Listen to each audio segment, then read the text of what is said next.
G.I. Joe Wrath of Cobra, released as of 2024, published by indie.io for multiple platforms such as the PlayStation 5, the Xbox Series X, the Nintendo Switch, and also Windows via Steam.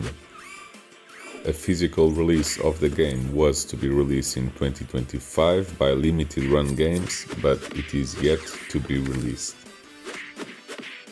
The game is a side-scrolling beat-em-up as you fight through waves of enemies as you progress in the level until you fight an end boss. The boss of the first level is Major Blood, and all the boss fights are basically the same. The bosses don't do much, but they have long lives. Here Major Blood just shoots the floor when you're trying to hit him. It's just a boring boss fight. The game doesn't have online multiplayer. You can play up to 4 players in multiplayer, but only in local play. In Steam you can use the feature remote play together. But other than that, no online co-op, which is disgraceful. At start you can pick up from one of 4 playable characters: Duke, Roadblock, Scarlet, and Snake Eyes. Later you can buy 2 more characters on the store: Gung-Ho and Ripcord. All characters have different characteristics, different combos, and special attacks. When you're striking an enemy, you have to perform it in sequences of 3 hits. 1, 2, 3, then wait. 1, 2, 3, then wait. It gets boring pretty soon. Second boss is Zartan. He jumps around and you just have to chase him and beat him up. It's not much of a challenge, but it takes a while and it's boring. We're playing with Roadblock here. He is the slowest character, but stronger. When you charge the blue bar, you can use your special attack. Roadblock draws his machine gun. Then we have Scarlet. Scarlet is the fastest character, but the weakest. Her special attack is that she fires her crossbow into the air and electric arrows fall into the enemies. Then we got Duke, which is the most balanced character of the game. His special attack is that he makes bombs drop. We're fighting here a his tank. They appear during many levels as mid-bosses. We also have as a character Snake Eyes, which I think is the strongest. He tops on fast and stronger attacks. His special attack is that he calls the wolf timber to help him fighting enemies. And then you have Gung-Ho, which you have to buy from the store. You get money to buy items on the store by collecting the floppy disks that you get by killing enemies. Gung-Ho is slow but strong. He drops bombs all the time and grenades, and his special attack is calling G.I. Joe soldiers to help him fighting enemies. Now we're fighting the Baroness. She jumps all around and also she shoots her weapon into you. The bosses' lives are the same. When you beat them, they kneel and they get teleported. Now we're gonna move to Snake Eyes, my favorite character. He has the sword, so he has more range. You also have Ripcord, like the 6th character. You also have to buy him from the store. Ripcord's special attack is that he jumps into his parachute and hits enemies from above. This level 4 boss is Dr. Mindbender. He can clone himself and we are in his laboratory. He is one of my favorite villains from G.I. Joe. And I wish the fight was more interesting, but it is not.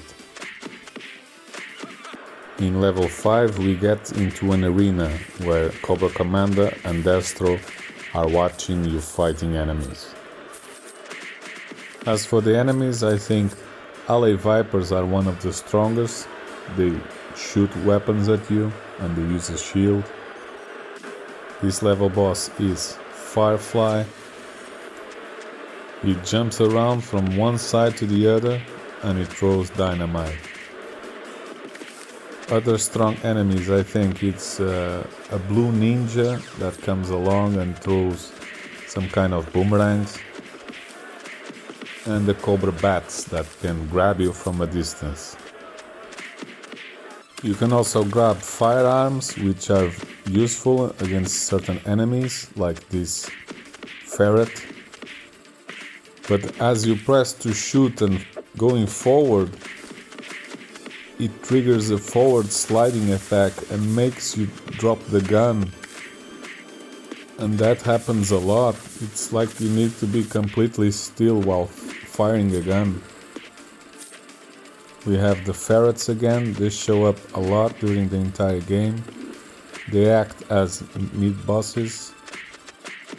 Not even these kind of mid bosses have life bars. Only the final stage boss. And now we have the Crimson Twins, Tomax and Shamot. They're a bit harder as you're fighting one of them and the other one is shooting at you at the same time. But the life bar is for both, so it doesn't matter who you hit. Level 7, here's the ninjas I was telling you about, the blue ninjas. It's not boomerangs, it's more like a sickle I think they throw. It's also dropping bombs from the sky on this level. And this level boss is Dark Snake Eyes.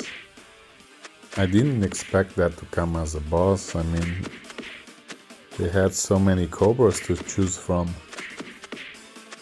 The Dreadnoks could have made an appearance, but they don't.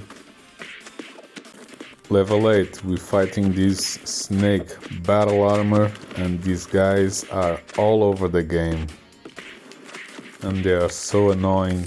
No matter how you fight him, he keeps attacking you at the same time. You can only hit him like 2 times or 3, and then you have to move away from him. And then we have this guy, this giant snake thing. You can hit him a couple times and then you have to move away because he hits the floor with his foot and it hits you. And it takes a lot of damage. Even this big guy doesn't have life bar. And it takes forever to kill him. Sometimes he shoots lasers from one side and it still hits you. Somehow it didn't die and it triggered the boss already. And now we got both. Which is some kind of glitch. Look, he shot one side and he hit me. And we are now fighting Cobra Commander and still this giant beast. The best way to fight him is still Snake Eyes, because he has more range. Now this time it died before Cobra Commander shows up. You think Cobra Commander would be a different kind of fight? But no, it's the same kind of boss. And it's not the ending. We got more ninjas now. There's a graffiti of Dreadnoks on the wall, but no Dreadnoks in sight. Look at these 2 Cobra claws and missiles everywhere.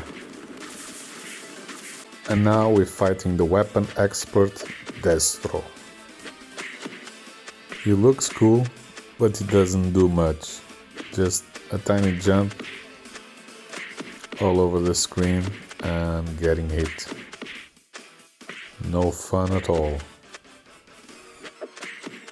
On the store you can buy different modes to play, like this one-hit mode. Every enemy dies with 1 hit. Level 10, we get surrounded by 2 Hiss tanks. They shoot their lasers all around the screen. They don't hit themselves though. You have to be hitting one while avoiding the firing of the other Hiss tank. This level boss is Dark Duke, of course, because they don't have many Cobra characters to choose from. We are now in Italy, I guess. Now these two guys that take forever and you have to avoid their hits at the same time is just torture.